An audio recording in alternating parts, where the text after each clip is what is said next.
Everybody, it's Miss A, and I'm here with a real quick video. I told the kids I might not be able to get one up there, but I want to do the best I can.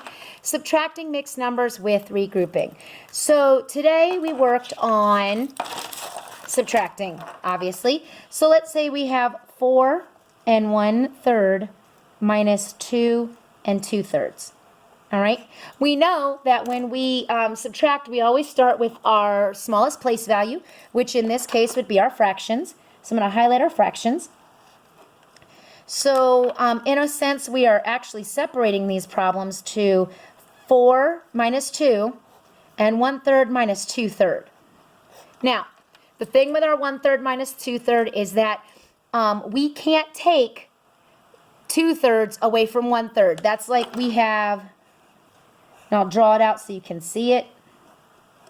We have this many pieces. We can't take away this many pieces. So we have to regroup. Now, in order to regroup, we do a partial decomposition. So we don't decompose the entire whole number. We decompose part of it. So what we're doing is we're taking 4 1/3, and I'm basically separating this out to 3 plus 1, which still equals 4, plus 1/3. So I've decomposed it.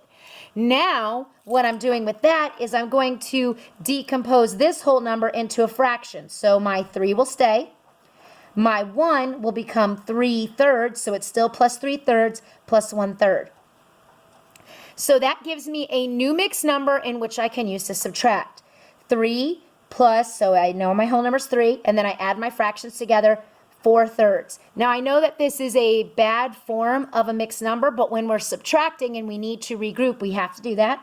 So 3 4/3 minus 2 2/3, and now I can work fractions alone. So 4 minus 2, which is 2, denominator stays the same, and 3 minus 2, which is 1. So my answer is 1 2/3. All right. We're going to do one more, and then I'll give you extra credit. This is going to be a real quick video. So let's do 5 2/6 minus 3 5/6. All right? So if I look at this, I always look at my fractions first. I have 2 minus 5. I can't do it. So I have to partially decompose or regroup my top mixed number. So 5 2/6 is equivalent. It is the same thing as saying 4 plus 1 plus 2/6. That still equals 5 2/6 if I were to add it together. Now I'm going to decompose this whole number, so I still have 4 plus my denominator 6, so this is 6/6 plus 2/6, which equals 4 8/6. Now I have a mixed number in which I can complete the subtraction. So 4 8/6 minus 3 5/6. 8 minus 5 is 3. And then my denominator stays the same. 4 minus 3 is 1. 1 3/6. So here's your extra credit.